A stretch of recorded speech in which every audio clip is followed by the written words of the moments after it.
Pode existir harmonia na vitória. Por outro lado, a harmonia em si pode já ser um valor eterno, uma vitória. Certa vez chegou um rapaz meio displicente e falou para o Rabino Shammai, que era extremamente rigoroso: "O Rabino Shammai, eu quero aprender a Torá." E o Rabino Shammai falou: "Pois bem, muito bem."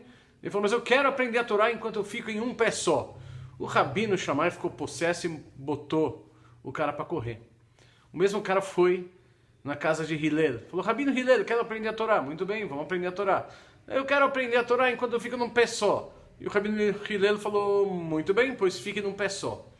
O rapaz ficou num pé só. O Rabino Hillel falou: "Não faz para o outro o que você não quer que o outro faça para você."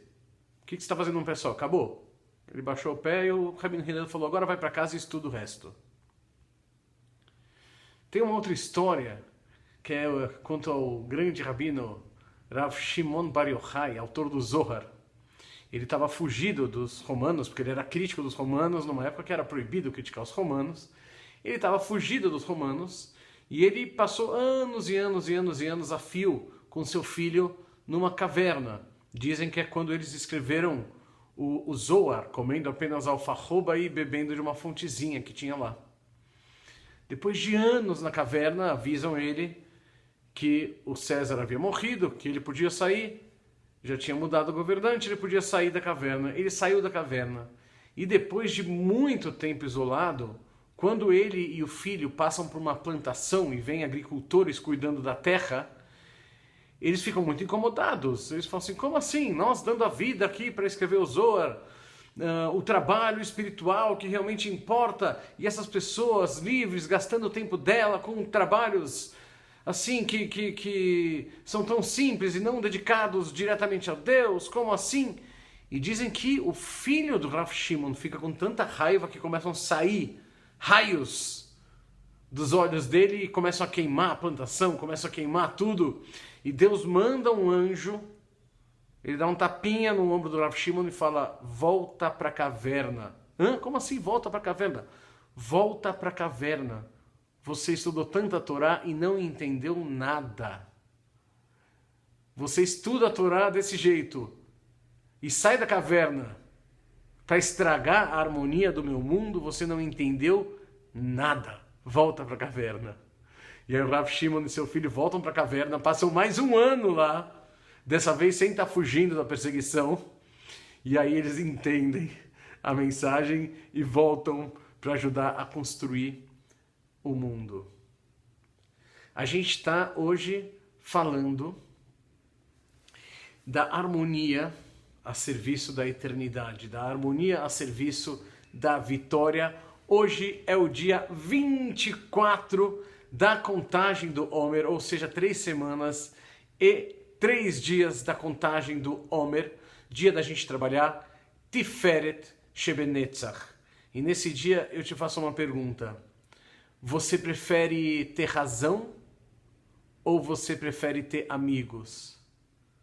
Será que não é possível ter os dois? Às vezes é, mas se você tiver que optar, você prefere ter razão ou você prefere ter amigos?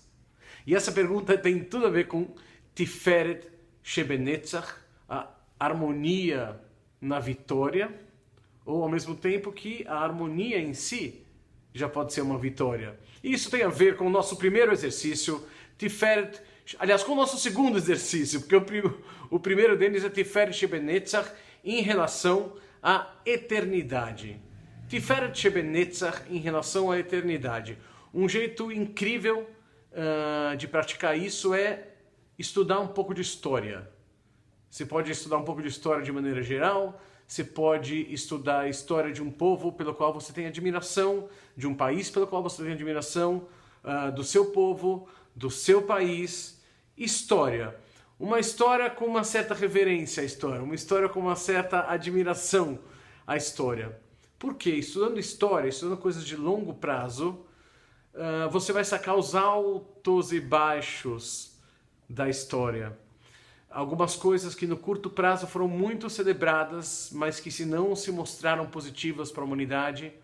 Algumas derrotas ou dores humanas que foram uma tragédia no curto prazo, mas no longo prazo ajudaram numa construção de um bem maior. E isso tudo tem a ver com Tiferet Shebenetzach, que tem a ver com esse bem maior, tem a ver com valores eternos, que às vezes são construídos a duras penas, com derrotas momentâneas. Aquela história de perder uma batalha, mas vencer a guerra. Então, estudar a história é uma maneira de perceber isso, e é um belíssimo exercício com relação à existência de Tiferet Shebenetzach. Agora, Tiferet Shebenetzach em relação aos outros. Cabe demais aquela pergunta: você quer ter razão ou você quer ter amigos? Eu não estou falando para desistir dos seus ideais, eu não estou falando para, numa discussão, abrir mão do seu ponto de vista o tempo todo, eu não estou falando para você abrir mão das suas coisas quando as pessoas são folgadas com você. Eu estou sugerindo o seguinte exercício: ao invés de ficar tão apegado à coisa pequenininha, olhar o grande e entender que às vezes abrir mão do pequeno pode ser um bom caminho para ter o grande. Por exemplo, não perca um amigo em função da polarização política que se encontra no nosso país. Se não precisa ter razão nas discussões políticas, se você viu que começou a pesar a barra na discussão, fala, ok, sabe de uma coisa, eu te adoro, vai, não vamos ficar irritados um com o outro.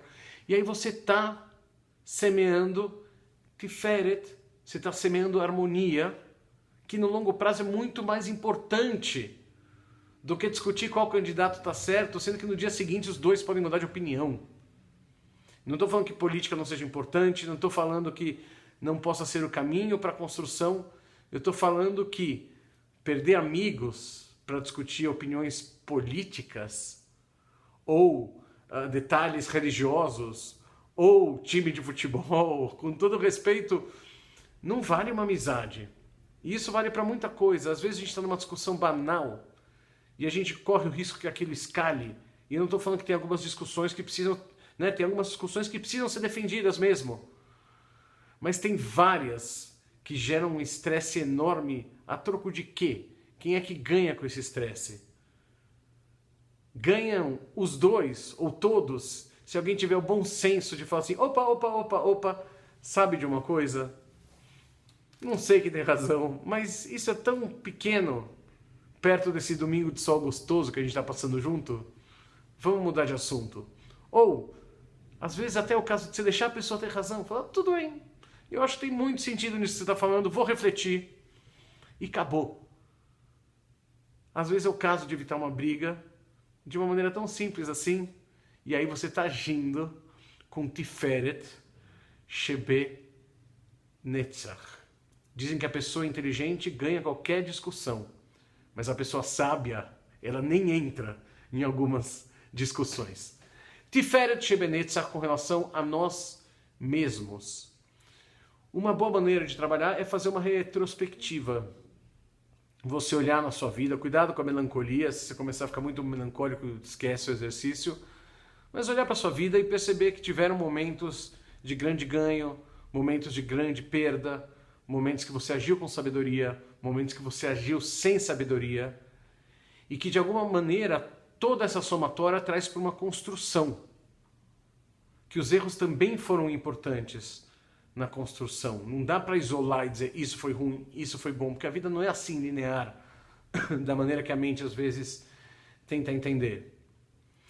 E aí, uma outra maneira de trabalhar Tiferet Shebenetzach, em especial se você fez o exercício de ontem e escreveu a sua listinha de objetivos, é você olhar para essa lista de objetivos e expandir ela. Olha e agora pensa fora da caixa. Pensa fora da caixa. Fala assim, bom, talvez você queira manter, fala, tá perfeito, é isso que eu quero. Talvez você queira colocar umas e se? Dá uma elocubrada, fala, não, esses estão bons os que eu coloquei ontem, mas eu vou colocar aqui mais 2 itens, assim, quase uma viagem, que se pintar a oportunidade, e pensa grande, pensa bem grande, para você lembrar que se pintar a oportunidade, você vai atrás dessas coisas. Então, além das metas que você se criou, você lembrar que pode ter uma vitória, uma harmonia maior ainda. Então você pode ter sonhos bem concretizáveis, e todos eles vão dar trabalho, e você pode ter sonhos que você fala, deixa eu deixar aqui, deixa eu frequentar aqui o meu mundo dos sonhos, quem sabe eu vejo que é viável trazer eles para a realidade ou levar a realidade até eles. Netzach, Tiferet, Netzach como vitória, Tiferet como equilíbrio, como harmonia. Ao mesmo tempo que esse equilíbrio, essa harmonia podem estar a serviço da vitória, a serviço da eternidade, essa harmonia já pode ser a vitória em si.